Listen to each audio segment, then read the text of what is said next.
Morning students. सो बच्चे ਆਪਾਂ isolation of elements कर रहे सी, ठीक है।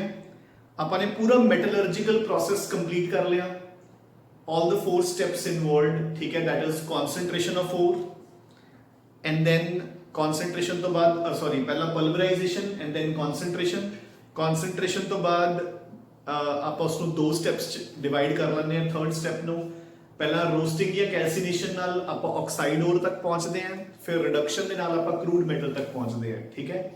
And after that the process of refining of ore, ਠੀਕ ਹੈ, ਜਿਸ ਦੇ ਨਾਲ ਆਪਾਂ ਪਿਓਰ ਮੈਟਲ ਤੱਕ ਪਹੁੰਚਦੇ ਹਾਂ। ਹੁਣ ਬੱਚੇ ਇਹਨਾਂ 4 ਸਟੈਪਸ ਨੂੰ ਫੋਲੋ ਕਰਦੇ ਹੋਏ ਆਪਾਂ ਨੇ 4 ਮੈਟਲਸ ਦੀਆਂ ਐਕਸਟ੍ਰੈਕਸ਼ਨ ਪ੍ਰੋਸੈਸਸ ਕਰਨੀਆਂ ਨੇ, ਠੀਕ ਹੈ ਨਾ। सो अपने सिलेबस से ਜਿਹੜੇ 4 मेटल्स ਦੀਆਂ एक्सट्रैक्शंस है, they are aluminium, iron, zinc and copper, ठीक है। सो ਇਹਨਾਂ 4 मेटल्स ਦੀਆਂ ਆਪਾਂ ਨੇ एक्सट्रैक्शन प्रोसेसेस करनी है। Aluminium is extracted from bauxite ore Al2O3.2H2O, iron is extracted from Fe2O3.XH2O, zinc from zinc sulphide, zinc blende जिन्हों आप कहते हैं, and copper from copper pyrite CuFeS2, ठीक है। आज आप एल्यूमीनियम एंड आयरन करांगे, ठीक है। सो उन्होंने सारे कॉन्सेप्ट्स ਨੂੰ ਧਿਆਨ ਚ ਰੱਖਣਾ है बच्चे। देखो एल्यूमीनियम एंड जिंक है ਜਿਹੜੀਆਂ ਉਹ ਤਾਂ ਬਿਲਕੁਲ ਸਿੰਪਲ ਹੈ, ਠੀਕ ਹੈ। ਆਪਾਂ ਲਗਭਗ ਸਾਰੀਆਂ ਕਵਰ ਕਰ ਚੁੱਕੇ, ਇੱਕ ਅੱਧੀ ਚੀਜ਼ ਵਿੱਚ ਐਡ ਕਰਨੀ ਹੋਏਗੀ। कॉपर एंड आयरन थोड़ी जी लेंथी होएगी, ठीक है ना। So we shall first start off with the extraction of aluminium. So extraction of aluminium. So मैं सब पहला भी काफी बार दस चुके हैं कि aluminium is extracted from bauxite, जिसका formula is Al2O3.2H2O, ठीक है। So ਹੁਣ ਦੇਖੋ ਬੱਚੇ, ਅਗਰ ਮੈਂ ਤੁਹਾਨੂੰ ਵੈਸੇ ਹੀ ਰਫਲੀ ਦੱਸਣਾ ਹੋਵੇ ਤਾਂ ਪਲਵਰਾਈਜੇਸ਼ਨ ਤੋਂ ਬਾਅਦ ਆਪਾਂ ਕਰ ਚੁੱਕੇ ਕਨਸੈਂਟ੍ਰੇਸ਼ਨ, ਆਪਾਂ ਐਲੂਮੀਨਾ ਦੀ ਪੂਰੀ ਤਰ੍ਹਾਂ ਕਰ ਚੁੱਕੇ। ਆਪਾਂ ਨੇ ਕਿਹਾ ਸੀਗਾ ਕਿ ਜਿਹੜਾ ਬੌਕਸਾਈਟ ਹੋ ਰਿਹਾ 2 ਟਾਈਪ ਦਾ ਹੁੰਦਾ, ਰੈੱਡ ਬੌਕਸਾਈਟ ਐਂਡ ਵਾਈਟ ਬੌਕਸਾਈਟ। ਰੈੱਡ ਬੌਕਸਾਈਟ ਦੇ ਵਿੱਚ ਇੰਪਿਉਰਿਟੀਜ਼ ਆਫ ਆਇਰਨ ਆਕਸਾਈਡ ਹੁੰਦੀਆਂ ਨੇ, ਵਾਈਟ ਬੌਕਸਾਈਟ ਦੇ ਵਿੱਚ ਇੰਪਿਉਰਿਟੀਜ਼ ਆਫ ਸਿਲਿਕਾ। ਰੈੱਡ ਬੌਕਸਾਈਟ ਨੂੰ ਆਪਾਂ ਪਿਉਰੀਫਾਈ ਕਰਦੇ ਹਾਂ ਬਾय ਬੇਅਰਸ ਪ੍ਰੋਸੈਸ, ਲੀਚਿੰਗ, ਠੀਕ ਹੈ ਨਾ। ਐਂਡ वाइट बॉक्साइट ਨੂੰ ਕਨਸੈਂਟਰੇਟ ਕਰਦੇ ਆਪਾਂ ਬਾਈ ਸਰਪੈਕਸ ਪ੍ਰੋਸੈਸ, ਠੀਕ ਹੈ। ਉਸ ਤੋਂ ਬਾਅਦ ਆਪਣੇ ਕੋਲ ਐਲੂਮੀਨਾ ਬਣ ਜਾਊਗਾ Al2O3, ਠੀਕ ਹੈ। ਜਿਹੜਾ ਉਹ Al2O3 ਹੋਊਗਾ, now aluminium is a reactive metal, ਠੀਕ ਹੈ ਨਾ। ਤਾਂ ਆਪਾਂ ਇਹਦੇ ਲਈ ਕੋਕ ਵਗੈਰਾ ਯੂਜ਼ ਤਾਂ ਕਰਾਂਗੇ, ਬਟ ਥਰੂ ਇਲੈਕਟ੍ਰੋਲਿਸਿਸ। ਆਪਾਂ ਇਹਦੀ ਇਲੈਕਟ੍ਰੋਲਿਸਿਸ ਕਰਕੇ ਇਸ ਨੂੰ ਪਿਉਰੀਫਾਈ ਕਰ ਲਾਂਗੇ, ਦੈਟਸ ਇਟ। ਸੋ ਦੇਖੋ, सो बेसिकली एल्यूमिना दा जी एक्सट्रैक्शन प्रोसेस है aluminium the, that consist of 2 steps. Number 1 purification या जिन्हों कह लो कॉन्सेंट्रेशन ऑफ बॉक्साइट। सो पहला आप उस दे विचों गैंग वगैरह रिमूव करांगे, earthly impurities by using leaching. And second is refining by electrolytic reduction.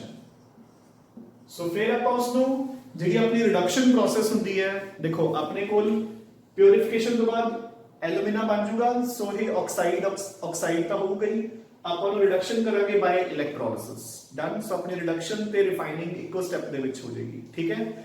ਸੋ ਹੁਣ ਆਪਾਂ ਸਟਾਰਟ ਕਰਦੇ ਹਾਂ ਜੀ। ਪਹਿਲਾ फर्स्ट स्टेप ਆਪਾਂ ਨੇ ਕੀਤਾ ਸੀਗਾ ਕਿ ਜਿਹੜਾ ਬੌਕਸਾਈਟ ਹੈ that is of 2 types, red bauxite and white bauxite। ਸੋ ਇਹ ਸਾਰਾ ਆਪਾਂ ਨੇ ਕੀਤਾ ਹੋਇਆ ਹੈ। red bauxite ਦੇ ਵਿੱਚ ਇੰਪਿਉਰਿਟੀਜ਼ ਪ੍ਰੈਜ਼ੈਂਟ ਹੁੰਦੀਆਂ ਬੱਚੇ ਆਇਰਨ ਦੇ ਆਕਸਾਈਡਸ ਦੀਆਂ, ਐਂਡ ਵਾਈਟ ਦੇ ਵਿੱਚ ਇੰਪਿਉਰਿਟੀਜ਼ ਪ੍ਰੈਜ਼ੈਂਟ ਹੁੰਦੀਆਂ ਨੇ ਸਿਲਿਕਾ ਦੀਆਂ, ਠੀਕ ਹੈ। ਯਾਦ ਹੋਊਗਾ ਆਪਾਂ ਨੂੰ ਸਭ ਨੂੰ। ਇਸ ਦੇ ਲਈ ਆਪਾਂ ਯੂਜ਼ ਕਰਦੇ ਹਾਂ ਬੇਅਰਸ ਪ੍ਰੋਸੈਸ, और इसके लिए आप यूज करते हैं बच्चे सरपेक्स प्रोसेस, ठीक है। रेड बॉक्साइट ਜਿਹੜਾ ਹੁੰਦਾ ਹੈ ਆਪਾਂ ਉਸ ਦੇ ਵਿੱਚ ਆਪਣੇ ਬੌਕਸਾਈਟ ਔਰ ਨੂੰ ਟ੍ਰੀਟ ਕਰਾਂਗੇ ਵਿਦ, ਕਿਸ ਦੇ ਨਾਲ ਟ੍ਰੀਟ ਕੀਤਾ ਸੀ, NaOH, ठीक है। ਇਹਦੇ ਨਾਲ ਰਿਐਕਟ ਕਰਕੇ ਆਪਣੇ ਕੋਲ ਇੱਕ ਸੋਲਿਊਬਲ ਕੰਪਲੈਕਸ ਬਣ ਗਿਆ ਸੀ NaAlOH ਹੋਲਡ 4 ਆਈ ਹੋਪ ਇਹ ਸਭ ਨੂੰ ਯਾਦ ਹੋਊਗਾ ਠੀਕ ਹੈ ਨਾ ਜਿਹੜਾ ਇਹ ਸੋਲਿਊਬਲ ਕੰਪਲੈਕਸ ਸੀਗਾ ਇੰਪਿਉਰਿਟੀਜ਼ ਇਨਸੋਲਿਊਬਲ ਸੀਗੀਆਂ ਤਾਂ ਕਰਕੇ ਆਪਾਂ ਇਸ ਸੋਲਿਊਬਲ ਕੰਪਲੈਕਸ ਨੂੰ ਫਿਰ ਫਿਲਟਰ ਆਫ ਕਰਕੇ ਇੰਪਿਉਰਿਟੀਜ਼ ਨੂੰ ਰਿਮੂਵ ਕਰਤਾ ਸੀ ਉਸ ਤੋਂ ਬਾਅਦ ਆਪਾਂ ਇਸ ਨੂੰ ਟ੍ਰੀਟ ਕੀਤਾ ਸੀ ਵਿਦ CO2 ਜਿਹੜਾ sodium C that went out in the form of sodium bicarbonate and ਜਿਹੜਾ ਆਪਣਾ ਐਲੂਮੀਨਾ ਸੀ ਉਹ ਬਾਹਰ ਆ ਗਿਆ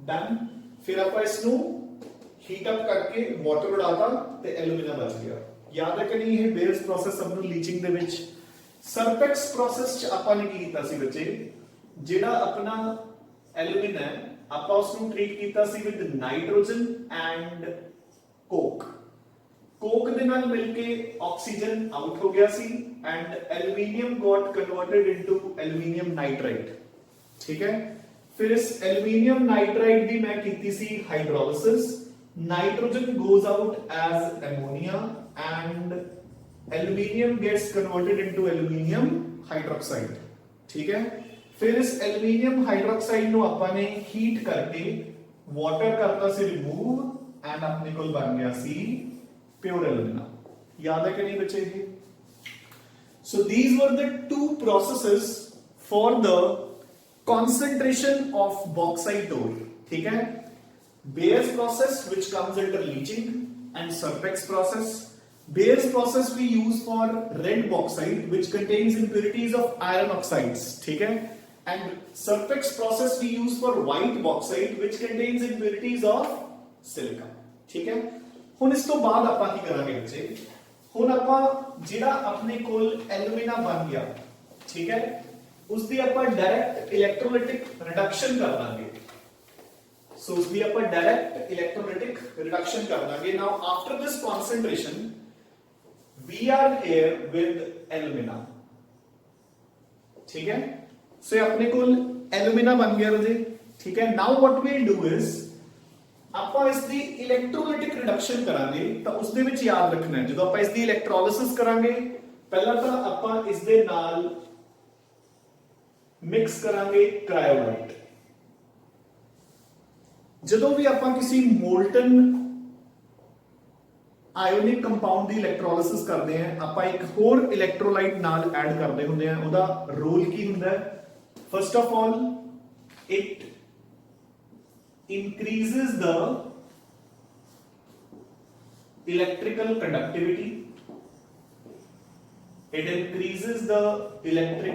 conductivity दूसरा रोल की ਹੁੰਦਾ ਬੱਚੇ it decreases the melting point ਉਸ ਦੀ ਇਲੈਕਟ੍ਰੀਕਲ ਕੰਡਕਟਿਵਿਟੀ ਨੂੰ ਇਨਕਰੀਜ਼ ਕਰ ਦਿੰਦਾ ਹੈ ਔਰ ਮੈਲਟਿੰਗ ਪੁਆਇੰਟ ਨੂੰ ਯਾਨੀ ਕਿ ਆਪਰੇਟਿੰਗ ਟੈਂਪਰੇਚਰ ਨੂੰ ਡਿਕਰੀਜ਼ ਕਰ ਦਿੰਦਾ ਹੈ ਅਗਰ ਤੁਹਾਨੂੰ ਯਾਦ ਹੋਵੇ ਜਦੋਂ ਆਪਾਂ +1 s ਬਲੌਕ ਦੇ ਵਿੱਚ NaCl ਦੀ ਇਲੈਕਟ੍ਰੋਲਿਸਿਸ ਕਰਦੇ ਹੁੰਦੇ ਆ ਮੋਲਟਨ NaCl ਦੀ ਤਾਂ ਆਪਾਂ ਇਹੀ ਦੋ ਐਡਵਾਂਟੇजेस ਲਈ ਕਿ ਕੰਡਕਟਿਵਿਟੀ ਨੂੰ ਵਧਾਉਣ ਲਈ ਤੇ ਮੈਲਟਿੰਗ ਪੁਆਇੰਟ ਨੂੰ ਡਿਕਰੀਜ਼ ਕਰਨ ਲਈ ਆਪਾਂ ਪਾਉਂਦੇ ਹੁੰਦੇ ਆ ਕੈਲਸ਼ੀਅਮ ਕਲੋਰਾਈਡ ਠੀਕ ਹੈ ਨਾ ਕੈਲਸ਼ੀਅਮ ਕਲੋਰਾਈਡ ਪਾਉਣ ਦੇ ਨਾਲ ਸੋਡੀਅਮ ਕਲੋਰਾਈਡ ਦਾ ਜਿਹੜਾ ਮੈਲਟਿੰਗ ਪੁਆਇੰਟ ਹੈ ਉਹ 1080 ਕੈਲਵਿਨ ਤੋਂ ਲਗਭਗ 850 ਕੈਲਵਿਨ ਤੱਕ ਆ ਜਾਂਦਾ ਹੁੰਦਾ ਹੈ ਤਾਂ ਆਪਰੇਟਿੰਗ ਟੈਂਪਰੇਚਰ ਘਟ ਜਾਂਦਾ ਹੈ ਠੀਕ ਹੈ ਨਾ ਸੋ ਯਾਦ ਰੱਖਣਾ ਹੈ ਆਪਾਂ ਕ੍ਰਾਇਓਲਾਈਟ ਪਾਵਾਂਗੇ during the electrolytic reduction of alumina cryolite ਦਾ ਫਾਰਮੂਲਾ ਕੀ ਹੁੰਦਾ ਬੱਚੇ Na3Al F6 ਦਿਸ ਇਜ਼ ਕ੍ਰਾਇਓਲਾਈਟ ਤਾਂ ਉਹੀ ਰੋਲ ਇੱਥੇ ਕ੍ਰਾਇਓਲਾਈਟ ਪਲੇ ਕਰੂਗਾ ਇੱਕ ਤਾਂ ਇਲੈਕਟ੍ਰੀਕਲ ਕੰਡਕਸ਼ਨ ਨੂੰ ਵਧਾ ਦੂਗਾ ਇੱਕ ਮੈਲਟਿੰਗ ਪੁਆਇੰਟ ਨੂੰ ਡਿਕਰੀਜ਼ ਕਰ ਦੂਗਾ fine and will line or cover or electrolyte ਨੂੰ ਆਪਾਂ ਕਵਰ ਕਰ ਦਾਂਗੇ ਲਾਈਨ ਕਰ ਦਾਂਗੇ with a layer of coke so ਇਹ ਦੋ ਚੀਜ਼ਾਂ ਧਿਆਨ 'ਚ ਰੱਖਣੀਆਂ ਨੇ during the electrolytic reduction of alumina fine ਹੁਣ ਆਪਾਂ ਕਰਦੇ ਹਾਂ the reactions ਜਿਹੜੀਆਂ ਕਿ the reactions that will take place in the electrolytic reduction of alumina so ਦੇਖੋ ਰਾਜੇ ਜਦੋਂ ਆਪਾਂ ਇਲੈਕਟ੍ਰੋਲਾਈਟ ਕ੍ਰਾਇਓਲਾਈਟ ਐਡ ਕਰਕੇ ਠੀਕ ਹੈ ਐਂਡ ਲੇਅਰ ਕਰਕੇ ਵਿਦ ਕੋਕ ਇਸ ਦੀ ਇਲੈਕਟ੍ਰੋਲਾਈਟਿਕ ਰਿਡਕਸ਼ਨ ਸਟਾਰਟ ਕਰਾਂਗੇ ਤਾਂ ਜਿਹੜੀਆਂ ਰਿਐਕਸ਼ਨਸ ਹੋਣਗੀਆਂ ਦੇਖੋ So alumina will break down into aluminium 3 plus O2 minus. ठीक है? So ਹੁਣ at anode ਕੀ ਹੋਏਗਾ? So देखो ਇਹਦੇ anode ਤੇ जो coke है अपना that will react with oxide ions and get converted into CO and the electrons will be released. Fine, ठीक है? And ਜਿਹੜੇ ਇਹ electrons है that will be taken up at cathode. So जो aluminium 3+ है वो electrons gain करता जाऊगा and will get converted into aluminium. Fine, ठीक है? So बिल्कुल easy है electrolytic reduction. ਆਪਾਂ molten alumina ਦੀ electrolytic reduction ਕਰਾਂਗੇ in the presence of cryolite and lined with coke. So alumina will give you aluminium 3+ and oxide ions. Anode ਤੇ ਬੱਚੇ ਜਿਹੜੇ oxide ions ਨੇ they will lose electrons and react with coke to form carbon monoxide जो कि further react करके oxygen ਦੇ ਨਾਲ ਦੇ ਦੇਗੀ CO2 ठीक है and electrons will be released. These electrons will be taken up by aluminium ions to give you aluminium. ਜਿਹੜਾ ਇਹ aluminium ਮਿਲ ਗਿਆ ਬੱਚੇ this is 99% pure ठीक है.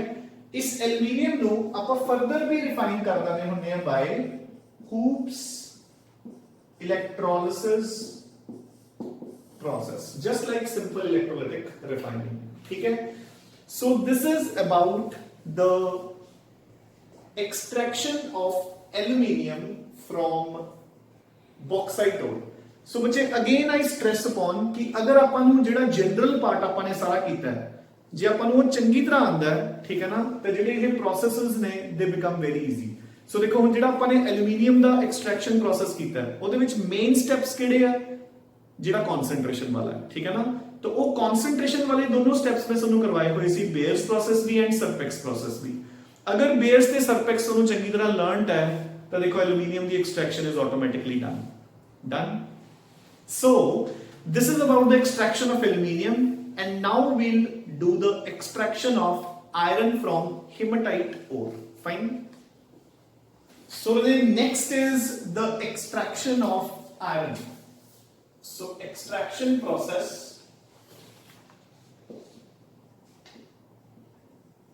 for iron. ठीक है. अपन स्टार्टिंग ਕੀਤਾ ਸੀ कि iron is the second most abundant element after abundant metal after aluminium. याद होगा ठीक है बच्चे. याद रखना है कि iron the most abundant ore is sulfide ore ਜਿਹਨੂੰ ਆਪਾਂ iron pyrite ਵੀ ਬੋਲ ਦਿੰਦੇ ਆ ਠੀਕ ਹੈ. but iron is extracted from hematite Fe2O3 ਜਿਹਨੂੰ ਆਪਾਂ red oxide of iron ਵੀ ਬੋਲਦੇ ਆ ਠੀਕ ਹੈ ਨਾ. इथों एक्सट्रैक्ट करना इज नॉट दैट इजी ठीक है ना. इस च काफी प्रॉब्लम्स आंदियां ने तां करके आपां ऑक्साइड ओर तो ही आयरन नु एक्सट्रैक्ट करते हैं ठीक है. So again the first step will be the pulverisation of ore. So आपां उसनु फाइनली ग्राइंड कर लांगे ठीक है. एंड उस तो बाद बच्चे नेक्स्ट ਹੁੰਦਾ ਹੈ concentration of ore. concentration ਲਈ iron ਲਈ ਆਪਾਂ ਕੀ यूज ਕਰਦੇ हैं gravity separation. since Fe2O3 is a heavy ore and impurities are lighter ਤਾਂ ਕਰਕੇ ਬੱਚੇ ਆਪਾਂ ਇਹਦੇ ਲਈ gravity separation यूज ਕਰਾਂਗੇ ਠੀਕ ਹੈ. now third ਬੱਚੇ we have to convert it into oxide. so ਉਸ ਦੇ ਲਈ ਆਪਾਂ यूज ਕਰਦੇ हैं कैल्सिनेशन प्रोसेस क्योंकि ऑक्साइड ਤਾਂ ਆਲਰੇਡੀ ਹੈਗਾ ਹੀ ਹੈ ਬਸ ਆਪਾਂ ਇਸ ਦੇ ਵਿੱਚੋਂ ਇੰਪਿਉਰਿਟੀਜ਼ ਰਿਮੂਵ ਕਰਨੀਆਂ ਨੇ ਠੀਕ ਹੈ ਨਾ. ਸੋ ਦੇਖੋ ਬੱਚੇ ਹੁਣ ਜਦੋਂ ਆਪਾਂ ਇਸ ਦੀ ਕੈਲਸੀਨੇਸ਼ਨ ਕਰਾਂਗੇ ਯਾਨੀ ਕਿ ਇਸ ਨੂੰ ਸਟਰੋਂਗਲੀ ਹੀਟ ਕਰਾਂਗੇ ਇਨ ਦ ਲਿਮਿਟਡ ਸਪਲਾਈ ਆਫ 에ਅਰ ਤਾਂ ਫਸਟ ਆਫ ਆਲ ਇਸ ਦੇ ਵਿੱਚੋਂ ਮੋਇਸਚਰ ਵਿਲ ਬੀ ਰਿਮੂਵਡ ਠੀਕ ਹੈ. ਸੋ ਡਿਊਰਿੰਗ ਕੈਲਸੀਨੇਸ਼ਨ ਆਪਾਂ ਇਸ ਨੂੰ ਬਹੁਤ ਬੁਰੀ ਤਰ੍ਹਾਂ ਹੀਟ ਕਰਾਂਗੇ ਇਨ ਦ ਲਿਮਿਟਡ ਸਪਲਾਈ ਆਫ 에ਅਰ ਤਾਂ ਕਰਕੇ ਜਿਹੜਾ ਮੋਇਸਚਰ ਹੈ ਉਹ ਰਿਮੂਵ ਹੋ ਜਾਊਗਾ ਠੀਕ ਹੈ. ਸੋ ਜਿੰਨੀਆਂ ਵੀ ਵੋਲੇਟਾਈਲ ਇੰਪਿਉਰਿਟੀਜ਼ ਹੈ ਠੀਕ ਹੈ ਐਂਡ ਵੋਲੇਟਾਈਲ ਇੰਪਿਉਰਿਟੀਜ਼ ਮੋਸਟਲੀ ਕੀ ਹੁੰਦੇ ਨੇ ਨॉन ਮੈਟਲਸ ਠੀਕ ਹੈ ਲਾਈਕ ਫਾਸਫੋਰਸ ਸਲਫਰ ਆਰਸੈਨਿਕ ਇਹ ਸਾਰੇ ਆਪਣੇ ਆਪਣੇ ਆਕਸਾਈਡਸ ਬਣਾ ਕੇ ਠੀਕ ਹੈ ਰਿਮੂਵ ਹੋ ਜਾਣਗੇ ਬੱਚੇ ਠੀਕ ਹੈ ਨਾ. सो अपने पास फास्फोरस तो बन जाएंगे P2O3 एंड P2O5, सल्फर तो बन जाएगा सल्फर डाइऑक्साइड, सिमिलरली आर्सेनिक तो बन जाएगा AS2O3 and AS2O5, and they will be removed as their oxides बच्चे, ठीक है ना, क्लियर। ਜਿਹੜੇ ਇਹਨਾਂ ਦੇ ਆਕਸਾਈਡਸ ਹੁੰਦੇ ਨੇ ਗਰੁੱਪ 15 ਦੇ, ਠੀਕ ਹੈ, ਗਰੁੱਪ 5 ਜਾਂ ਗਰੁੱਪ 15 ਕਹ ਲਓ, ਇਹਨਾਂ ਦੇ ਆਕਸਾਈਡਸ ਬੱਚੇ ਆਪਾਂ ਨੂੰ ਡਾਈਮਰ ਦੀ ਫਾਰਮ ਚ ਮਿਲਦੇ ਆ, ਤਾਂ ਕਰਕੇ ਅਗਰ ਬੁੱਕ ਜਾਂ ਨੋਟਸ ਦੇ ਵਿੱਚ ਇਸ ਨੂੰ P4O10 ਜਾਂ AS4O6 ਲਿਖਿਆ ਹੋਵੇ ਤਾਂ ਕੰਫਿਊਜ਼ ਹੋਣ ਦੀ ਜ਼ਰੂਰਤ ਨਹੀਂ, they exist in the form of dimers. So ਬੱਚੇ ਮੋਇਸਚਰ ਵਿਲ ਬੀ ਰਿਮੂਵਡ, ਠੀਕ ਹੈ, volatile impurities will be removed, जो थर्ड चेंज आएगा during calcination, the entire mass will become porous and fluffy, ठीक है, बिल्कुल पोरस हो जाएगा, लाइट वेट हो जाएगा, ठीक है, फ्लफी हो जाएगा, जिसको अपन अगे ट्रीट करना बहुत इजी हो जाएगा, है ना, light and weight no. And ठीक है, याद रखना बच्चे जेड़ा आयरन ऑक्साइड है, ठीक है, इसके विच ਜਿਹੜੀਆਂ इंप्योरिटीज ਹੁੰਦੀਆਂ ਨੇ they are mainly of silica। सो पहला तो ये भी ध्यान च रखा करो कि आपने मेजर केड़ी इंप्योरिटी रिमूव करनी है, ठीक है ना। So silica is the major impurity and some of the iron is present in iron oxide as iron carbonate FeCO3, ठीक है। सो जेड़ा ये फेरस कार्बोनेट है ये ड्यूरिंग कैल्सिनेशन पहला तो कन्वर्ट हो जाएगा इनटू FeO, CO2 आउट होके, ਤੇ ਜਿਹੜਾ ਇਹ FeO ਹੈ it will further react with oxygen to get converted into ferric oxide, ठीक है। so during calcination ਆਪਣੇ ਕੋਲ ਕਿਹੜੀਆਂ ਚੇਂजेस ਹੋ ਗਈਆਂ ਬੱਚੇ, moisture remove ਹੋ ਗਿਆ, volatile impurities of non metals remove ਹੋ ਗਏ, ਸਾਰਾ ਦਾ ਸਾਰਾ ਮਾਸ fluffy, lightweight and porous ਬਣ ਗਿਆ, ਜਿਸ ਨੂੰ ਆਪਾਂ ਨੂੰ ਟ੍ਰੀਟ ਕਰਨਾ ਅਗਲੀਆਂ stages will become very easy। and अगर कुछ iron as iron carbonate present है that has been converted into the oxide, done। so ਹੁਣ मैं इसनु Fe2O3 च कन्वर्ट कर लिया which contains impurities of silica, ठीक है। ਹੁਣ मेरे ore ਦੇ ਵਿੱਚ मेनली मेरे को Fe2O3 है and impurity of silica, ठीक है। ਹੁਣ मैं इस Fe2O3 ਨੂੰ ਕੀ करना बच्चे, so मेरा next step is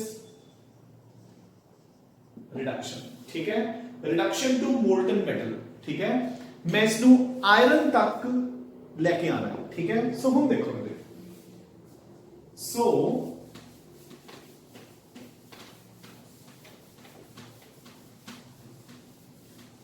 अच्छा जी, आयरन दी एक्सट्रैक्शन प्रोसेस दे विच यही मेजर स्टेज है रिडक्शन, ठीक है ना, जिसको आप कहते हैं reduction with the help of coke, known as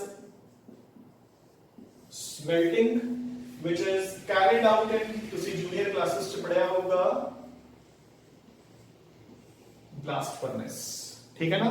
ਆਪਾਂ ਨੂੰ blast furnace ਦੀ ਹਰ ਇੱਕ ਸਟੇਜ ਚੰਗੀ ਤਰ੍ਹਾਂ ਆਣੀ ਚਾਹੀਦੀ ਹੈ, ਠੀਕ ਹੈ, ਕਿ ਅੱਜਕੱਲ ਲੈਂਥੀ ਕੁਐਸਚਨਸ ਤਾਂ ਆਉਂਦੇ ਨਹੀਂ ਬਟ ਇਹਦੇ 4 ਪਾਰਟਸ ਹੁੰਦੇ ਨੇ, ਉਹ 4 ਦੇ 4 ਪਾਰਟਸ ਦੇ ਵਿੱਚ ਕੀ ਹੁੰਦਾ ਹੈ, ਕਿਹੜੀਆਂ ਰਿਐਕਸ਼ਨਸ ਹੁੰਦੀਆਂ, ਕਿੰਨਾ ਟੈਂਪਰੇਚਰ ਹੁੰਦਾ ਹੈ, ਉਹਨੂੰ ਕੀ ਕਹਿੰਦੇ ਨੇ, ਇਹ ਸਭ ਕੁਝ ਆਪਾਂ ਨੂੰ ਪਤਾ ਹੋਣਾ ਚਾਹੀਦਾ ਬੱਚੇ, ਠੀਕ ਹੈ ਨਾ। ਜਿੱਦਾਂ ਮੈਂ ਤੁਹਾਨੂੰ ਕਿਹਾ ਕਿ ਦੇਖੋ ਐਲੂਮੀਨੀਅਮ ਦੀ ਐਕਸਟ੍ਰੈਕਸ਼ਨ ਵਾਲੇ ਮੇਜਰ ਪ੍ਰੋਸੈਸ ਕਿਹੜੀ ਸੀਗੀ, ਕਨਸੈਂਟ੍ਰੇਸ਼ਨ, ਬੇਅਰਸ ਪ੍ਰੋਸੈਸ ਐਂਡ ਸਰਪੈਕਸ ਪ੍ਰੋਸੈਸ, ਠੀਕ ਹੈ ਨਾ। ਮਤਲਬ ਅਗਰ ਐਲੂਮੀਨੀਅਮ ਦੀ ਐਕਸਟ੍ਰੈਕਸ਼ਨ ਚ ਕੁਐਸਚਨ ਆਊਗਾ ਤਾਂ ਤੁਹਾਨੂੰ ਬੇਅਰਸ ਜਾਂ ਸਰਪੈਕਸ ਚੋਂ ਆਊਗਾ, ਐਦਾਂ ਹੀ ਅਗਰ ਆਇਰਨ ਦੇ ਵਿੱਚੋਂ ਆਊਗਾ ਤਾਂ the question will come from the reduction process which is called smelting and is done in the blast furnace, ठीक है ना। ਤਾਂ ਹੁਣ ਆਪਾਂ ਕਰਾਂਗੇ ਬੱਚੇ step by step Puri the Puri ਡਾਇਗਰਾਮੈਟਿਕ representation of blast furnace. ਤੁਹਾਡੇ ਨੋਟਸ ਦੇ ਵਿੱਚ ਸਾਰੇ ਦੇ ਸਾਰੀਆਂ ਰਿਐਕਸ਼ਨਸ ਮੈਂਸ਼ਨਡ ਹੈ ਬਟ ਇਟਸ ਬੈਟਰ ਕਿ ਅਗਰ ਤੁਸੀਂ ਡਾਇਗਰਾਮੈਟਿਕ ਫਾਰਮ ਦੇ ਵਿੱਚ ਉਸ ਨੂੰ ਨਾਲ ਨਾਲ ਬਣਾਓ, ਠੀਕ ਹੈ ਨਾ, ਤਾਂ ਕਿ ਆਪਾਂ ਨੂੰ ਲਰਨ ਕਰਨਾ ਈਜ਼ੀ ਹੋ ਜਾਂਦਾ ਕਿ ਹਰ ਇੱਕ ਸਟੇਜ ਨੂੰ, ਹਰ ਇੱਕ ਪਾਰਟ ਨੂੰ, ਬਲਾਸਟ ਫਰਨੈਸ ਨੂੰ ਆਪਾਂ ਉਹਦਾ ਕਿਉਂ ਕਹਿੰਦੇ ਆ, ਠੀਕ ਹੈ ਨਾ। ਸੋ ਬੱਚੇ ਦੇਖੋ ਆਪਾਂ ਬਲਾਸਟ ਫਰਨੈਸ ਨੂੰ ਕਿੱਦਾਂ ਬਣਾਉਂਦੇ ਆ।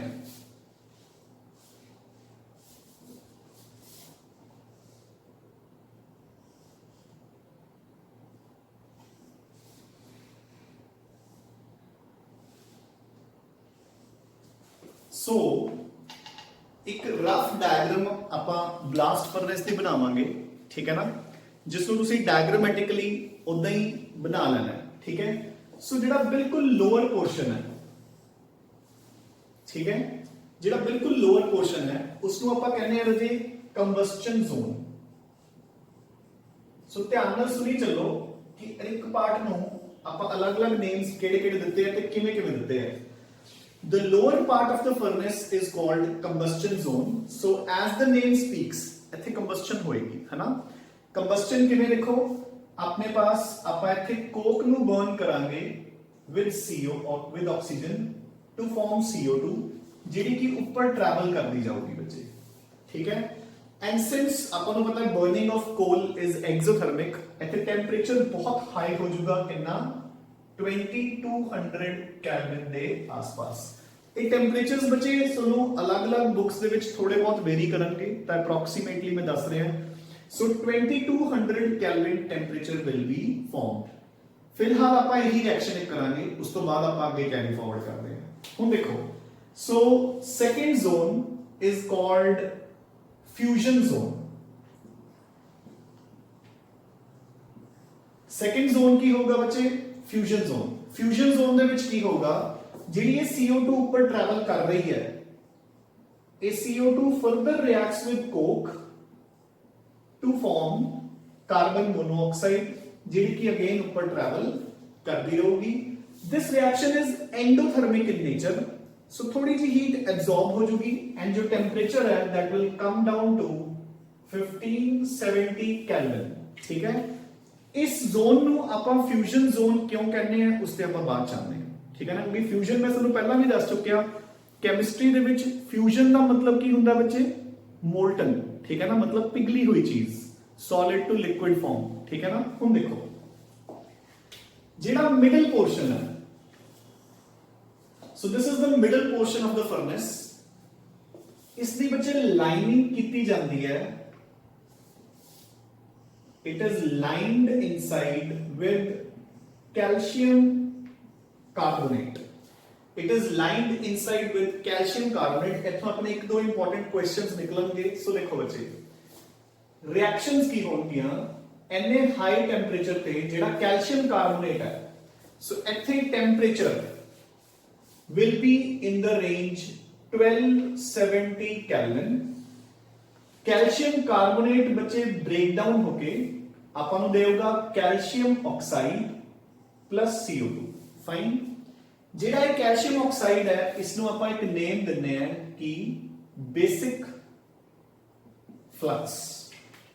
ਆਪਾਂ ਇਸ ਨੂੰ ਕੀ ਨੇਮ ਦਿੰਨੇ ਆ, basic flux. Very very very important term. ਆਪਾਂ ਨੂੰ ਡੈਫੀਨੇਸ਼ਨਸ ਦੇ ਵਿੱਚ फ्लक्स की डेफिनेशन आनी चाहिए है।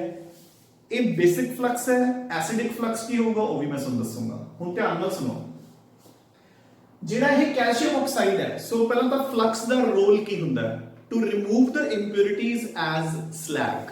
हुण ध्यान नाल सुन लो बच्चे, जो इत्थे सिलिका दी इंप्योरिटी है वो कैल्शियम ऑक्साइड दे नाल रिएक्ट करके CaSiO3 कैल्शियम सिलिकेट बन जाऊगा, जिसको आप कहते हैं बच्चे स्लैग।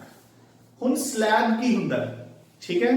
सो ध्यान नाल, अगर आपन क्वेश्चन आंदा है what do you mean bye slag, तो आप कहांगे कि दीज आर सिलिकेट्स या फॉस्फेट्स एंड ए और तो की हुंदे ने बच्चे लाइट, ठीक है। और तो की हुंदे ने लाइट, ਇਹ ਉੱਪਰ ਚਲੇ ਜਾਂਦੇ ਨੇ ਔਰ ਨੀਚੇ ਆ ਜਾਂਦਾ ਹੈ, ਆਪਾਂ ਇਹਨਾਂ ਨੂੰ ਰਿਮੂਵ ਕਰ ਦਿੰਦੇ ਆ। ਸੋ ਆਪਣੀ ਇੰਪਿਉਰਿਟੀ ਕੀ ਹੋ ਜਾਂਦੀ ਹੈ, ਰਿਮੂਵ। ਜਿੱਦਾਂ ਕਿ ਵਾਟਰ ਦੇ ਉੱਪਰ ਐਲਗੀ ਨਹੀਂ ਤੈਰ ਰਿਹਾ ਹੁੰਦਾ, ਐਦਾਂ ਹੀ ਔਰ ਦੇ ਉੱਪਰ ਸਲੈਗ ਤੈਰ ਰਿਹਾ ਹੁੰਦਾ। ਸੋ ਦੇਖੋ ਜਿੰਨੀ ਵੀ ਆਪਣੇ ਆਇਰਨ ਆਕਸਾਈਡ ਦੇ ਵਿੱਚ ਸਿਲਿਕਾ ਦੀ ਇੰਪਿਉਰਿਟੀ ਸੀ, ਆਪਾਂ ਨੇ ਸਲੈਗ ਚ ਕਨਵਰਟ ਕਰਤੀ, ਠੀਕ ਹੈ।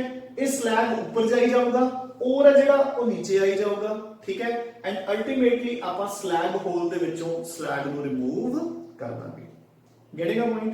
ਹੁਣ ਅੱਗੇ ਆਓ, इस जोन नु इस करके ਆਪਾਂ ਕੀ ਕਹਿੰਦੇ ਆ, स्लैग फॉर्मेशन जोन, ठीक है। अच्छा, ਹੁਣ ਆਪਾਂ ਕਹਾਂਗੇ ਕਿ ਇਸ कैल्शियम ऑक्साइड ਨੂੰ मैं फ्लक्स क्यों कहना है। फ्लक्स ਦਾ ਮਤਲਬ ਕੀ ਹੁੰਦਾ ਰਾਜੇ, कि जो ਆਪਾਂ बार-बार इंट्रोड्यूस करते रहने हैं जितनी देर तक अपनी इंप्योरिटी रिमूव नहीं होती। ਹੁਣ देखो, लेट इट बी कि कैल्शियम कार्बोनेट सारा अंदरला यूज हो गया, ਤੇ ਹਲੇ ਵੀ ਆਪਣੀ ਸਿਲਿਕਾ ਦੀ ਇੰਪਿਊਰਿਟੀ ਨਿਕਲ ਰਹੀ ਹੈਗੀ ਹੈ, ਤਾਂ ਆਪਾਂ ਕੈਲਸ਼ੀਅਮ ਕਾਰਬੋਨੇਟ ਨੂੰ ਫੇਰ ਇੰਟਰੋਡਿਊਸ ਕਰ ਦਾਂਗੇ। Getting a point? So that is why it is called flux. ਇੱਕ ਚੀਜ਼ ਹੋਰ, ਹੁਣ ਇਹਨੂੰ ਮੈਂ ਬੇਸਿਕ ਫਲਕਸ ਕਿਉਂ ਕਿਹਾ ਹੈ? ਬੱਚੇ ਸਿਲਿਕਾ ਤੇ ਕੈਲਸ਼ੀਅਮ ਆਕਸਾਈਡ ਚੋਂ ਐਸਿਡਿਕ ਕੌਣ ਹੈ ਤੇ ਬੇਸਿਕ ਕੌਣ ਹੈ? ਇਹ ਮੈਟਲ ਦਾ ਆਕਸਾਈਡ ਹੈ, ਸੋ ਬੇਸਿਕ ਹੈ। ਇਹ ਨॉन ਮੈਟਲ ਦਾ ਆਕਸਾਈਡ ਹੈ, ਸੋ ਐਸਿਡਿਕ ਹੈ। So this is your basic flux. ਅਗਰ ਮੈਂ, ਹੁਣ ਧਿਆਨ ਨਾਲ ਸੁਣ ਲਓ, ਅਗਰ ਮੈਂ ਇੱਕ ਐਸਿਡਿਕ ਆਕਸਾਈਡ ਦੀ ਇੰਪਿਊਰਿਟੀ ਨੂੰ ਰਿਮੂਵ ਕਰਨ ਲਈ ਫਲਕਸ ਬੇਸਿਕ ਲੈਣਾ ਹੈ ਤਾਂ ਉਹਦਾ ਮਤਲਬ ਬੇਸਿਕ ਫਲਕਸ ਹੈ। ਹੁਣ ਦੇਖੋ, ਜਦੋਂ ਹੁਣ ਦੇਖੋ ਬੱਚੇ, ਆਪਾਂ ਨੈਕਸਟ ਕਲਾਸ ਦੇ ਵਿੱਚ ਐਕਸਟ੍ਰੈਕਸ਼ਨ ਆਫ ਕਾਪਰ ਕਰਾਂਗੇ, ਠੀਕ ਹੈ? ਸੁਣੋ ਧਿਆਨ ਨਾਲ। ਤਾਂ ਕਾਪਰ ਦੇ ਵਿੱਚ ਇੰਪਿਊਰਿਟੀ ਹੋਏਗੀ ਬੱਚੇ ਆਇਰਨ ਆਕਸਾਈਡ ਦੀ, ਠੀਕ ਹੈ? ਤੇ ਆਇਰਨ ਆਕਸਾਈਡ ਨੂੰ ਰਿਮੂਵ ਕਰਨ ਲਈ ਮੈਂ ਉਹਦੇ ਵਿੱਚ ਫਲਕਸ ਐਡ ਕਰੂੰਗਾ, ਕਿਹੜਾ? ਸਿਲਿਕਾ। ਦੋਨੋਂ ਰਿਐਕਟ ਕਰਕੇ ਆਪਸ ਵਿੱਚ ਕੀ ਬਣਾ ਦੇਣਗੇ? ਅਗੇਨ ਸਿਲਿकेट, यानी कि स्लैग। ਤਾਂ ਦੇਖੋ ਇੱਥੇ ਮੇਰੀ ਇੰਪਿਊਰਿਟੀ ਸੀਗੀ ਐਸਿਡਿਕ, ਤਾਂ ਮੈਂ ਬੇਸ ਇੰਟਰੋਡਿਊਸ ਕਰਤਾ। ਅਗਰ ਮੇਰੀ ਇੰਪਿਊਰਿਟੀ ਹੈਗੀ ਹੈ ਬੇਸਿਕ, ਤਾਂ ਮੈਂ ਐਸਿਡਿਕ ਇੰਟਰੋਡਿਊਸ ਕਰਤਾ, ਤਾਂ ਇਹਨੂੰ ਮੈਂ ਕੀ ਕਹਿ ਦੂੰਗਾ? Acidic flux. Getting a point? ਠੀਕ ਹੈ। ਸੋ ਜੇ ਹੁਣ ਆਪਾਂ ਨੂੰ ਆਂਦਾ ਕਿ what do you mean by slag, ਤਾਂ ਆਪਾਂ ਕਹਾਂਗੇ oxide impurities are removed from the ore in the form of slag, which is lighter and floats on the surface of the molten metal and is removed time to time. Done? ਜੇ ਆਪਾਂ ਨੂੰ ਆਂਦਾ flux, ਤਾਂ ਆਪਾਂ ਲਿਖਾਂਗੇ the oxides which are introduced to remove the impurities as slag are called flux. ठीक है? If it is an acidic oxide, it is called acidic flux, and if it is a basic oxide, it is called basic flux. Done? ਹੁਣ ਦੇਖੋ ਲਗੇ, ਸੋ ਹੁਣ ਇੱਥੇ ਆਪਣੀਆਂ ਇੰਪਿਊਰਿਟੀਜ਼ remove ਹੋ ਗਈਆਂ ਐਜ਼ ਸਲੈਗ। ਕਲੀਅਰ? ਹੁਣ ਜਿਹੜਾ ਟੌਪ ਪੋਰਸ਼ਨ ਹੈ, ਇੱਥੋਂ ਆਪਾਂ ਆਪਣਾ ਔਰ ਇੰਟਰੋਡਿਊਸ ਕਰਦੇ ਜਾ ਰਹੇ ਹਾਂ, ਠੀਕ ਹੈ? ਹੁਣ ਇਹ ਨਾ ਸੋਚੋ, ਮਤਲਬ ਦਿਮਾਗ 'ਚ ਇਹ ਨਾ ਤੁਹਾਡੇ ਕੁਐਸਚਨ ਆ ਜਾਏ ਕਿ ਸਰ ਵੀ ਜੇ ਔਰ ਉੱਥੋਂ ਇੰਟਰੋਡਿਊਸ ਕਰ ਰਹੇ ਆ ਤਾਂ ਸਿਲਿਕਾ ਇੱਥੇ ਕਿਵੇਂ ਰਿਐਕਟ ਕਰ ਗਿਆ? ਤਾਂ ਬੱਚੇ ਔਰ ਉੱਥੋਂ ਹੀ ਆ ਰਿਹਾ ਨਾ, ਤਾਂ ਜਿਹੜਾ ਸਿਲਿਕਾ ਹੈ ਉਹ ਇੱਥੇ ਆ ਕੇ ਸਲੈਗ ਦੀ ਫਾਰਮ 'ਚ ਰਿਮੂਵ ਹੋ ਗਿਆ। ਔਰ ਨਾਲ ਕੀ ਹੋਇਆ? ਹੁਣ ਦੇਖੋ ਬੱਚੇ, ਔਰ ਦੇ ਵਿੱਚ ਆਪਣੇ ਕੋਲ ਕੀ ਸੀਗਾ? ਆਇਰਨ ਆਕਸਾਈਡ, ਜਿਹੜੀ ਆ CO ਟਰੈਵਲ ਕਰ ਰਹੀ ਹੈ, ਕਾਰਬਨ ਮੋਨੋਆਕਸਾਈਡ, ਇਸ ਕਾਰਬਨ ਮੋਨੋਆਕਸਾਈਡ ਨਾਲ ਕਰੂਗਾ ਰਿਐਕਟ ਤੇ ਕੀ ਬਣ ਜਾਊਗਾ? Fe plus 3CO2. Clear? Done? So अपना बिल्कुल ਜਿਹੜਾ top portion of the furnace है, ਉਸ ਨੂੰ ਬੱਚੇ ਆਪਾਂ ਕੀ ਕਹਿੰਦੇ ਆ?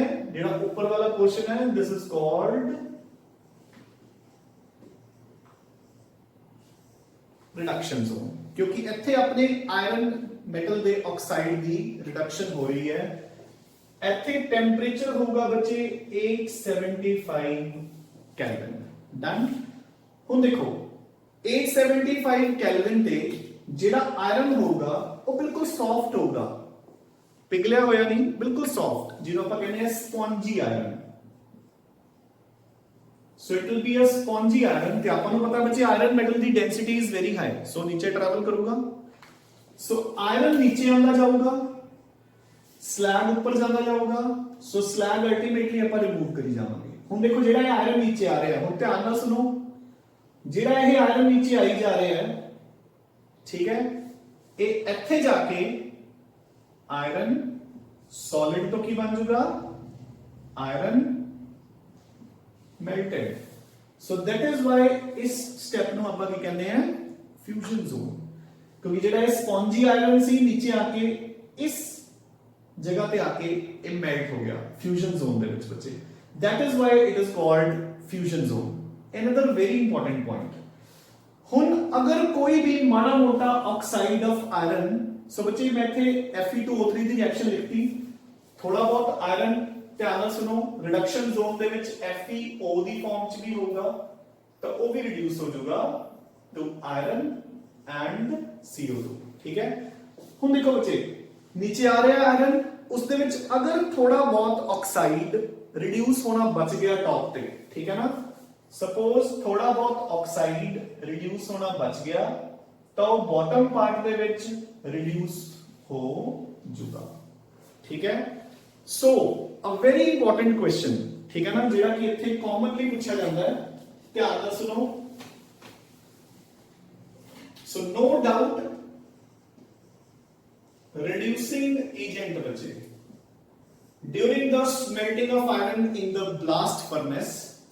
अगर ਆਪਾਂ ਨੂੰ ਪੁੱਛਿਆ ਜਾਂਦਾ ਵੀ ਟੌਪ ਤੇ ਕਿਹੜਾ ਬਚੇ ਤਾਂ ਕਾਰਬਨ ਮੋਨੋਆਕਸਾਈਡ, और अगर बॉटम ਤੇ ਕਿਹੜਾ ਹੈ ਤਾਂ ਕੌਣ ਹੈ, ਕੋਕ ਇਟਸੈਲਫ। ਠੀਕ ਹੈ, ਇੱਕ ਚੀਜ਼ ਹੋਰ ਕੋਆਰਡੀਨੇਟ ਕਰੋ, ਜਦੋਂ ਆਪਾਂ ਨੇ ਐਲਿੰਗਮ ਡਾਇਗਰਾਮਸ ਕੀਤੀਆਂ ਸੀ, ਯਾਦ ਹੈ ਕਿ ਨਹੀਂ, ਆਪਣੀ ਡਾਇਗਰਾਮ ਸੀਗੀ ਕੋਕ ਤੇ ਕਾਰਬਨ ਮੋਨੋਆਕਸਾਈਡ ਦੀ ਇਦਾਂ ਕ੍ਰਾਸ ਹੋ ਗਈ ਸੀ। ठीक है, याद है कुछ कि नहीं, तो आपने क्या सीगा कि लो टेम्परेचर पे carbon monoxide is the better reducing agent. ठीक है, एंड हाई टेम्परेचर पे carbon is the better reducing agent. याद है ना, सो देखो at high temperature coke is the better reducing agent and at low temperature carbon monoxide is the better reducing agent. So इन्हां graphs दे विचों सो इधर temperature ਹੁੰਦਾ ਹੈ, इधर डेल्टा जी। ठीक है, सो आ ग्राफ्स ਦੇ ਵਿੱਚੋਂ ਕਿਹੜਾ ਗ੍ਰਾਫ ਬਚੇ ਕੋਕ ਦਾ ਤੇ ਕਿਹੜਾ ਕਾਰਬਨ ਮੋਨੋਆਕਸਾਈਡ ਦਾ। ਸੋ ਦੇਖੋ ਇੱਥੋਂ ਕ੍ਰਾਸ ਹੋ ਰਿਹਾ ਹੈ। ਠੀਕ ਹੈ, ਆਪਾਂ ਨੇ ਕੀ ਕਿਹਾ ਸੀ, at low temperature, so temperature ਜੋ ਲੋ ਹੈ ਤਾਂ ਕੌਣ ਹੈ ਬੈਟਰ ਰਿਡਿਊਸਿੰਗ ਏਜੰਟ, ਜਿਹਦੀ ਜ਼ਿਆਦਾ 네ਗੇਟਿਵ ਹੈ, ਕਾਰਬਨ ਮੋਨੋਆਕਸਾਈਡ। ਯਾਨੀ ਕਿ ਆਹ ਵਾਲਾ ਗ੍ਰਾਫ ਹੈ ਕਾਰਬਨ ਮੋਨੋਆਕਸਾਈਡ ਦੀ ਆਕਸੀਡੇਸ਼ਨ ਦਾ। ठीक है, तो जो नीचे जा रहे हैं this is for the oxidation of coke. ठीक है, क्योंकि हाई टेम्परेचर पे coke is the better reducing agent and low temperature पे carbon monoxide is the better reducing agent. ठीक है Raje, so these are the reactions that take place in the blast furnace. मैं सुन एक बार फिर रिवाइज करवाना है कि ਇਹਦੇ ਚ इंपॉर्टेंट की चेंजेस हो रही हैं। सो देखो बच्चे, अपने पास बॉटम ऑफ द फर्नेस ਦੇ ਵਿੱਚ कोक बर्न होके CO2 दे रहा है and that is called combustion zone and temperature is very high 2200 kelvin. ਜਿਹੜੀ ਇਹ CO2 ਬਣ ਰਹੀ ਹੈ ਇਹ ਫਿਊਜ਼ਨ ਜ਼ੋਨ ਦੇ ਵਿੱਚ ਹੋਰ ਕੋਕ ਦੇ ਨਾਲ ਮਿਲ ਕੇ ਕੀ ਹੋ ਜਾਊਗਾ ਬੱਚੇ, ਕਾਰਬਨ ਮੋਨੋਆਕਸਾਈਡ ਚ convert. Since the reaction is endothermic, the temperature here is 1570 Kelvin, थोड़ा डिक्रीज हो जाएगा। ऊपर जाऊंगा बच्चे, ਉਹਦੇ ਵਿੱਚੋਂ further heat use ਹੋ ਜੂਗੀ calcium carbonate ਦੇ breakdown ਹੋਣ ਲਈ, which will get converted into calcium oxide, which will act as your basic flux for the removal of silica as slag। Silica ਦੇ ਨਾਲ ਮਿਲ ਕੇ slag ਬਣ ਜੂ। slag ਕੀ ਹੁੰਦਾ ਬੱਚੇ, ਲਾਈਟ ਤੇ ਉਹ ਟੌਪ ਤੇ ਇਕੱਠਾ ਹੋ ਜਾਊਗਾ above the molten metal and it will be removed from the slag hole from time to time। ਜਿਹੜੀ ਇਹ ਕਾਰਬਨ ਮੋਨੋਆਕਸਾਈਡ ਹੈ ਇਹ ਬਿਲਕੁਲ ਟੌਪ ਤੇ ਆਇਰਨ ਦੇ ਆਕਸਾਈਡਸ ਨਾਲ ਮਿਲ ਕੇ ਉਹਨਾਂ ਨੂੰ ਆਇਰਨ ਚ ਕਨਵਰਟ ਕਰ ਦੋਗੀ, which will be spongy soft iron। ਠੀਕ ਹੈ, and that zone is called reduction zone and ਉੱਥੇ ਟੈਂਪਰੇਚਰ ਕਿੰਨਾ ਹੋਏਗਾ ਬੱਚੇ, 875 Kelvin। ਜਿਹੜਾ ਇਹ spongy iron ਹੈ ਇਹ ਨੀਚੇ ਆਂਦਾ ਜਾਏਗਾ due to its heavy weight, slag ਉੱਪਰ ਰਹਿੰਦਾ ਜਾਊਗਾ। ਸੋ slag ਨੂੰ ਆਪਾਂ ਈਜ਼ੀਲੀ ਰਿਮੂਵ ਕਰ ਸਕਦੇ ਹਾਂ। ਸੋ ਆਪਣੀਆਂ ਸਿਲਿਕਾ ਦੀਆਂ ਇੰਪਿਉਰਿਟੀਜ਼ ਈਜ਼ੀਲੀ ਰਿਮੂਵ ਹੋ ਗਈਆਂ with the help of calcium oxide acting as a basic flux.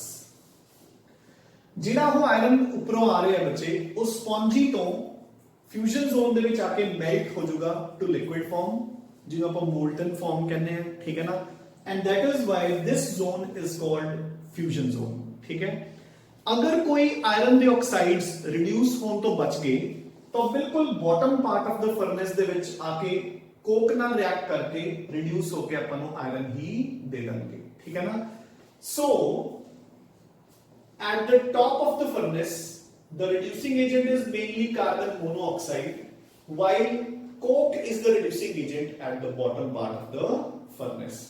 this can also be linked with Ellingham diagrams where we said कि at low temperature the better reducing agent is carbon monoxide।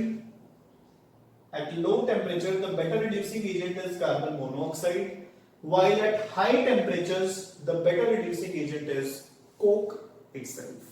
ठीक है राजी, सो ਹੁਣ ਜਿਹੜਾ ਆਪਾਂ ਨੂੰ, ਸੋ ਦੇਖੋ iron ਨੀਚੇ आई जा रहा है। सो बच्चे आयरन नीचों मिल जूगा अपन नु, स्लैग ऊपरों रिमूव हो जूगा।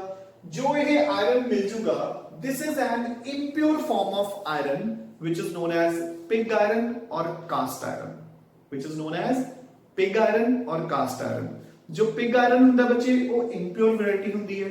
जो purest form ਹੁੰਦੀ ਹੈ ਤੁਸੀਂ ਪੜਿਆ ਹੋਵੇਗਾ ਜੂਨੀਅਰ ਕਲਾਸਿਸ ਚ, ਉਹਨੂੰ ਆਪਾਂ ਕਹਿੰਦੇ ਆ wrought iron, ਠੀਕ ਹੈ। ਜਿਹੜਾ ਆਪਾਂ ਸਟੇਨਲੈਸ ਸਟੀਲ ਯੂਜ਼ ਕਰਦੇ ਆ, that is purer as compared to, more pure as compared to pig iron but lesser than wrought iron, ठीक है।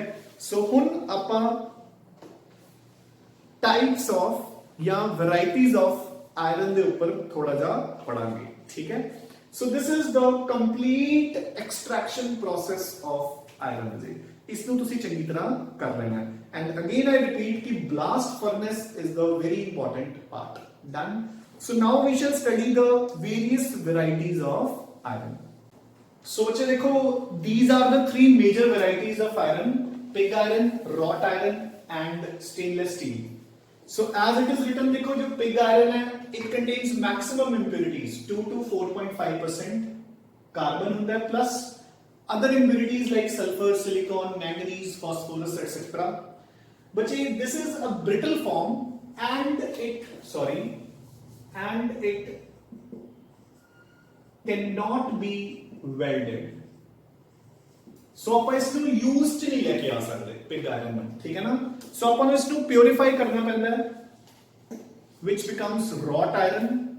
it is the purest form and जो impurities ਨੇ ਉਹਨਾਂ ਦਾ percentage is less than 0.5%, यानी कि it is more than 99.5% pure। it is malleable and definitely can be melded and used for various purposes। ਇਹਨਾਂ ਦੇ ਵਿਚਕਾਰ ਬੱਚੇ ਇੱਕ ਇੰਟਰਮੀਡੀਏਟ ਫਾਰਮ ਹੁੰਦੀ ਹੈ which is called stainless steel, ਜੋ ਆਪਾਂ ਆਪਣੇ ਘਰਾਂ 'ਚ ਯੂਜ਼ ਕਰਦੇ ਹਾਂ, ਜਿਸ ਦੇ ਵਿੱਚ ਇੰਪਿਉਰਿਟੀਜ਼ ਇਸ ਤੋਂ ਜ਼ਿਆਦਾ ਹੈ ਬਟ ਇਸ ਤੋਂ ਘੱਟ, ਠੀਕ ਹੈ। ਐਂਡ ਪ੍ਰੋਪਰਟੀਜ਼ ਵੀ ਇੰਟਰਮੀਡੀਏਟ ਹੁੰਦੀਆਂ ਨੇ, ਠੀਕ ਹੈ ਨਾ, ਜਿਸ ਦੇ ਨਾਲ ਆਪਣੀ ਕਾਸਟ ਆਫ ਪ੍ਰੋਡਕਸ਼ਨ ਘਟ ਜਾਂਦੀ ਹੈ, ਠੀਕ ਹੈ। ਐਂਡ ਯੂਜ਼ ਦੇ ਉੱਤੇ ਕੋਈ ਜ਼ਿਆਦਾ ਫਰਕ ਨਹੀਂ ਪੈਂਦਾ। ਐਂਡ ਦੈਟ ਇਜ਼ ਵਾਈ ਆਪਾਂ ਰॉट ਆਇਰਨ ਦੇ ਮੁਕਾਬਲੇ ਸਟੇਨਲੈਸ ਸਟੀਲ ਇਜ਼ ਪ੍ਰੀਫਰਡ, ਠੀਕ ਹੈ ਨਾ। ਆਫ ਕੋਰਸ ਜਿਹੜੀ ਸਟੇਨਲੈਸ ਸਟੀਲ ਹੁੰਦੀ ਹੈ that is an alloy of iron, nickel and chromium, ठीक है बच्चे। Now, in addition to these varieties, एक additional term जो ਆਪਾਂ ਨੇ करनी है and the last term for today, उसको ਆਪਾਂ कहने हैं बच्चे, ਤੁਸੀਂ ਪਹਿਲਾਂ ਵੀ ਕੀਤੀ ਹੋਈ है, passivization of iron, या ਜਿਹਨੂੰ ਆਪਾਂ ਕਹਿੰਦੇ हैं passive iron। बच्चे दो मेन metals ਹੁੰਦੇ ਨੇ ਜਿਹੜੇ passive ਹੋ ਜਾਂਦੇ ਆ, ਧਿਆਨ ਨਾਲ ਹੁਣ ਸੁਣ ਲਓ। MCQs ਲਈ ਤਾਂ this is a very important question। And एक एल्यूमीनियम, ठीक है ना। देखो कितने कॉमनली यूज्ड मेटल्स है ਤੇ ਆਪਾਂ ਨੂੰ ਇਹ ਵੀ ਪਤਾ ਹੈ ਕਿ ਇਲੈਕਟ੍ਰੋਕੈਮੀਕਲ ਸੀਰੀਜ਼ ਚ ਕਿੰਨੇ ਨੀਚੇ ਹੈ ਇਹ। ਐਲੂਮੀਨੀਅਮ ਤਾਂ -1 point something ਹੁੰਦਾ ਹੈ, ਆਇਰਨ ਇਜ਼ -0.44। ਦੋਨੋਂ ਹੀ ਮੈਟਲਸ ਦੇਖੋ, ਆਇਰਨ ਨੂੰ ਕਿੰਨੀ ਈਜ਼ੀਲੀ ਰਸਟ ਲੱਗ ਜਾਂਦਾ ਹੈ ਤੇ ਐਲੂਮੀਨੀਅਮ ਤਾਂ ਉਸ ਤੋਂ ਵੀ ਬਹੁਤ ਜ਼ਿਆਦਾ ਰਿਐਕਟਿਵ ਹੈ, ਬਟ ਸਟਿਲ ਤੁਸੀਂ ਇਹ ਦੇਖੋ ਕਿ these are commonly used metals in our daily life, ਠੀਕ ਹੈ ਨਾ। ਆਪਾਂ ਐਲੂਮੀਨੀਅਮ ਨੂੰ ਡੋਰ ਫਿਟਿੰਗਸ ਚ, ਯੂਟੈਂਸਿਲਸ ਚ ਕਾਮਨਲੀ ਯੂਜ਼ ਕਰਦੇ ਆ। ਫਿਰ ਉਹ ਖਰਾਬ ਕਿਉਂ ਨਹੀਂ ਹੁੰਦਾ ਬੱਚੇ? ਕਿਉਂਕਿ ਜਿਹੜੇ ਇਹ ਮੈਟਲਸ ਨੇ, before they are turned into ਆਪਣੀ useful things, they are made passive. Active ਤੋਂ ਆਪਾਂ ਇਹਨਾਂ ਨੂੰ ਪੈਸਿਵ ਕਰ ਦਿੰਦੇ ਆ। ਕਿਵੇਂ? ਦੇਖੋ, let it be this is your aluminium ਜਾਂ ਆਇਰਨ ਦਾ ਪੀਸ। ਆਪਾਂ ਇਸ ਨੂੰ ਬੱਚੇ ਟ੍ਰੀਟ ਕਰਦੇ ਆ with concentrated nitric acid which is a very strong oxidizing agent। ਉਹ ਇਸ ਨੂੰ ਆਕਸੀਡਾਈਜ਼ ਕਰਕੇ ਇਹਦੇ ਚਾਰੋਂ ਤਰਫ ऑक्साइड लेयर बना देता है बच्चे। It forms a layer of oxide, ठीक है ना। हुन जदों ये जी ऑक्साइड लेयर है, ये उसका फर्दर कॉन्टैक्ट कट दिंदी है विद द एयर या मॉइस्चर। गल समझ गए ना। देखो ਜਿਹੜਾ ਉੱਪਰ ਵਾਲਾ ਲੇਅਰ ਸੀ ਉਸਨੇ ਰਿਐਕਟ ਕਰਕੇ ਆਕਸਾਈਡ ਬਣਾਉਣਾ ਸੀ, ਜਦਕਿ ਇਹਨੂੰ ਪਹਿਲੇ ਹੀ ਉਹਨਾਂ ਨੇ ਕਨਸੈਂਟ੍ਰੇਟਡ ਨਾਈਟ੍ਰਿਕ ਐਸਿਡ ਨਾਲ ਟ੍ਰੀਟ ਕਰਕੇ ਆਕਸਾਈਡ ਲੇਅਰ ਡਿਵੈਲਪ ਕਰਤਾ। ਤੇ ਹੁਣ ਜਿਹੜਾ ਇਹ ਮੈਟਲ ਹੈ ਇਹ ਫਰਦਰ ਮੋਇਸਚਰ ਜਾਂ 에ਅਰ ਦੇ ਨਾਲ ਰਿਐਕਟ ਨਹੀਂ ਕਰੂਗਾ। This is what you mean by passivization of iron ਜਾਂ aluminium.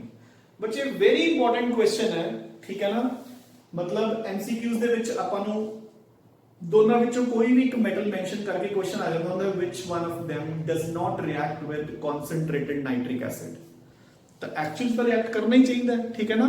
But does not react with nitric acid का मतलब की है कि ऑलरेडी इसको रिएक्ट करके आप पैसिव कर चुके हैं सो यदि फर्दर कोई रिएक्शन नहीं होगी कॉन्सेंट्रेटेड नाइट्रिक एसिड नाल तीन ऑप्शंस कोई होर होणगियां एक ऑप्शन होगी आयरन या एल्यूमीनियम चो यू गेटिंग अ पॉइंट ठीक है ना so this is what you mean by passivisation of iron या एल्यूमीनियम ते याद रखना है कि ਜਿਹੜੇ ਮੈਟਲਸ ਨੂੰ ਜਦੋਂ ਬੱਚੇ ਆਪਾਂ ਕਨਸੈਂਟ੍ਰੇਟਡ ਨਾਈਟ੍ਰਿਕ ਐਸਿਡ ਕਰਾਂਗੇ ਪੀ ਬਲੌਕ ਦੇ ਵਿੱਚ ਠੀਕ ਹੈ ਨਾ ਤਾਂ ਆਪਾਂ ਉਸ ਦੇ ਵਿੱਚ ਕਰਾਂਗੇ ਕਿ even inactive metals like copper silver and in fact gold platinum वगैरह can also react with concentrated nitric acid ਗੱਲ ਸਮਝ ਆ ਗਈ ਕਿ ਨਹੀਂ ਠੀਕ ਹੈ ਨਾ ਸੋ ਜਦੋਂ ਆਪਾਂ ਨੂੰ ਉੱਥੇ ਕੁਐਸਚਨ ਆਣਾ ਬਟ 골ਡ ਤੇ ਪਲੈਟੀਨਮ ਵਗੈਰਾ ਨੂੰ ਨੋ ਡਾਊਟ ਆਪਾਂ ਕੱਲੇ ਕਨਸੈਂਟ੍ਰੇਟਡ ਐਸਿਡ ਨਾਲ ਰਿਐਕਟ ਨਹੀਂ ਕਰ ਸਕਦੇ ਹੁੰਦੇ ਆਪਾਂ ਨੂੰ ਹੋਰ ਵੀ ਕੰਡੀਸ਼ਨਸ ਦੇਣੀਆਂ ਪੈਂਦੀਆਂ ਤੇ that reagent is called aqua regia ਠੀਕ ਹੈ ਨਾ ਤਾਂ ਦੇਖੋ ਜਦੋਂ ਵੀ ਇਦਾਂ ਦਾ ਕੁਐਸਚਨ ਆਣਾ ਹੈ ਦੇਖੋ ਬੱਚੇ